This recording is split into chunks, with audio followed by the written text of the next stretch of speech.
In the quiet village of Umuokwe, where night birds sang louder than humans and secrets traveled faster than harmattan breeze, lived a young boy named Kelechi. He was known for one thing, his flute. That flute was his life, his only friend since his parents died in a mysterious accident when he was just 2 years old. People often said he was gifted from birth. When he blew that flute, even leaves trembled like they were bowing to his music.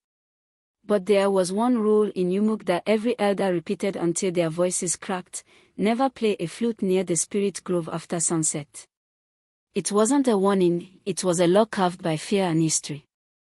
They said 20 years ago, during a festival, a girl named Nnenna died in that same grove. A kind, beautiful maiden whose laughter filled the village. She disappeared and was never buried. Some claimed she was taken by a jealous spirit. Others whispered she was trapped between the living and the dead, waiting for a sound to call her back.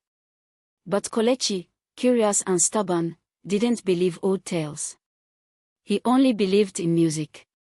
So one cold moonlit night, he walked into the grove, holding his flute like a treasure. He sat under an ancient iroko tree, its roots like sleeping snakes, its branches whispering secrets to the wind. With a deep breath, he lifted his flute to his lips. The first note floated into the air, soft like morning dew. The second note echoed like a cry in a tunnel. Then the wind stopped. The frogs stopped. Even the leaves froze.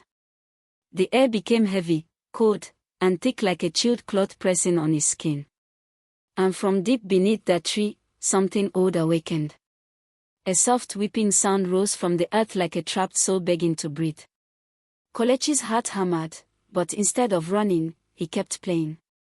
His eyes widened as the ground trembled gently, leaves swirling in circles around him like dancers of the unseen. Then, a form began to rise, slowly, gracefully, painfully. A girl in white, beautiful but not human. Her hair floated like she was underwater. Her skin glowed faintly, pale as moonlight, and her eyes, haunted, filled with pain and longing. Nnenna, the lost maiden. She hovered above the ground, feet not touching soil. When she spoke, her voice sounded like wind passing through an empty bottle. Who called me? Kelechi tried to speak but his lips trembled. The spirit stared at him, then at his flute. That sound. I remember, suddenly, she stretched her hand, touching his cheek with cold fingers that burned like ice.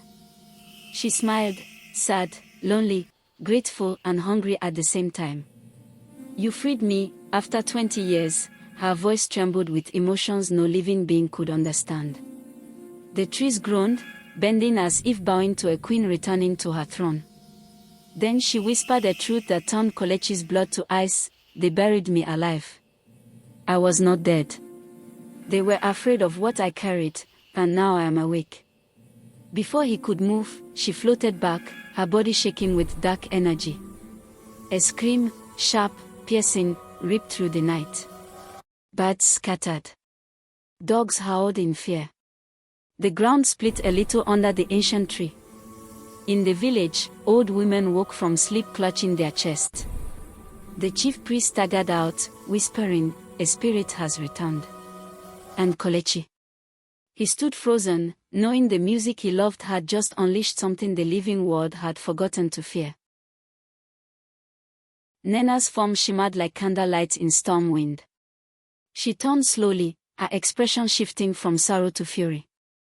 They silenced me, she whispered, voice shaking with 20 years of suffering. Now they shall hear me scream. A wind roared suddenly, shaking branches violently. Kelechi's flute dropped from his hand, landing softly on the ground, as though the earth dared not disturb it. Please, do not harm anyone, he begged, voice barely a whisper. But spirits did not listen to pleas, they listened to destiny. Nnenna lifted her hand, and a thick fog rolled from the grove, spilling into the village like a sleeping blanket of doom. Lamps flickered and went out one by one. Babies cried. Mothers held their children close. Silence wrapped the night, fearful, suffocating silence. Nnenna floated toward the village square, her eyes glowing gold now, her hair whipping like storm clouds. The ancestors had warned, a spirit realm does not rest. It returns to balance the earth. Suddenly, the gatekeeper of the shrine, the same shrine that ignored her cries 20 years ago, fell to his knees as she approached. "Forgive us," he cried. But her voice cracked like thunder. "Forgiveness died with me." Kelechi chased behind her, crying, trying to fix what he broke with music. "I didn't know," he cried. She turned slowly, sadness flickering in her eyes again. For a moment, she looked like a girl robbed of life, not a monster reborn. "Then run," she whispered. "Run before my grief becomes your curse."